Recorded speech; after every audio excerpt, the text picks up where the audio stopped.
বিশ্বপ্রেমিক হিসাবে আমি কেন পাবো? যারা প্রতিদিন দিন বদলায় আর মানুষ বদলায় তারা হচ্ছে বিশ্বপ্রেমিক হবে, তারা হচ্ছে লাভগুরু হবে। আমরা বদলাই না, আমরা একটাই ধরবো, একটাই রাখবো, একটাকেই বিয়ে করবো ইনশাল্লাহ। আমি চালাইতে পারলাম না, আমি চালাতে চাই না, আমি এখন সময় দিতে পারতেছি না। আমি এখন ব্যস্ত আমার ব্যক্তিগত লাইফ নিয়ে, আমার ব্যক্তিগত জীবনটাই ম্যাচড আপ হয়ে আছে। আমি কীভাবে এখন কাজ করব? বিক্রি করেছি বা কী করেছি সেটা বলতে চাচ্ছি না, কিন্তু আমার প্রিন্স কাট সেলুনটা এখন অপু আপু পরিচালনা করতেছে, সিগনেচার বাই এবি। সো আপনারা যাবেন সবাই এখানে, যে আপনারা সার্ভিস নেবেন। আমার প্রিন্স কাট সেলুনে যেরকমটা সাপোর্ট আপনারা করতেন, ভালোবাসা যেমনটা দিতেন, তেমনটাই দিবেন অপু আপুর ওইখানেও। অপু আপু যেহেতু পরিচালনা করতেছে, আমি চাই আপনারা যান। বিষয় হচ্ছে এখন আমাদের মিলতেছে না, হচ্ছে না। সেলুন বিজনেসটা এখন যেই পরিমাণ হয়ে যাচ্ছে, যা হচ্ছে সব মিলাই জেলা পুরো মাস্ট আপ হয়ে গেছে। অ্যান্ড আমার লাইফটাও একটু মাস্ট আপ হয়ে আছে। দ্যাটস ওয়াই আমি সময়ও দিতে পারতেছি না আমার মন মতো করে।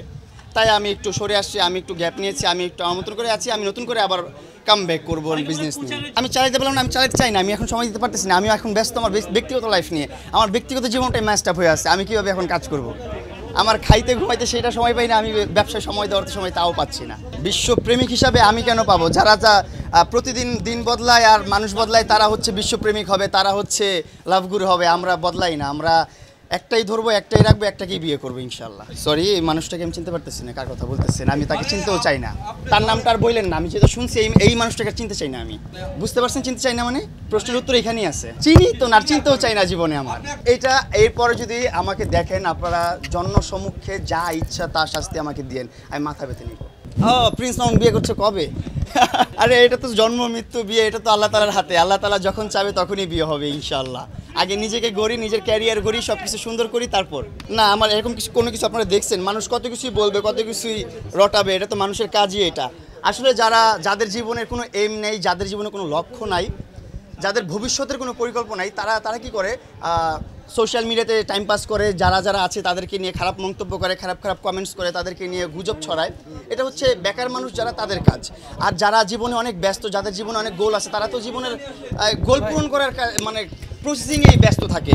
তারা আবার আরেকজনকে নিয়ে সমালোচনা করবে, আরেকজনকে নিয়ে গিবত করবে, সেই সময় তাদের নাই, যাদের গোল আছে জীবন নিয়ে। সো আমি মনে করি তারা আজেরা মানুষ। এটা যদি কেউ প্রমাণ করতে পারে তাহলে যেই শাস্তি দিবেন আমি মাথা পেতে নিব। মানুষ তো অনেক কিছুই বলবে। আর আমি আপনাদের সাংবাদিক ভাইদের কাছে একটা রিকোয়েস্ট করবো, এখানে অনেক সাংবাদিক ভাইরাই আছেন, আপনারা যখন একটা নিউজ করবেন, একটা প্রশ্ন বা একটা কথা যখন শুনবেন, সেই কথার এভিডেন্সটা অবশ্যই আপনারা কালেক্ট করবেন। যে একটা মানুষ একজনের এগেনস্টে কথা বলছে, অবশ্যই সেটার প্রুফ নিয়ে তারপর ওই নিউজটা পাবলিশ করবেন। অথবা আপনি সেই নিউজটা পাবলিশ করবেন না, কারণ আপনি পাবলিশ করার কারণে যাকে নিয়ে কথাটা বলা হচ্ছে তার জীবনে কিন্তু একটা ইম্প্যাক্ট পড়ে, তার লাইফে একটা ইম্প্যাক্ট পড়ে, তার ফিউচারে একটা ইম্প্যাক্ট পড়ে, ইভেন তার পার্টনারের সাথেও তার রিলেশনের অনেক ইম্প্যাক্ট পড়ে যায় তার কথাবার্তার কারণে। কারণ আপনারা যদি এভিডেন্স না পান, একজন মানুষের কথা বলতেই পারে, সেটা যদি আপনি প্রচার করবেন কেন, কোন ভিত্তিতে আপনি প্রচার করলেন, সেটা আপনাদের কাছে আমার রিকোয়েস্ট রইল।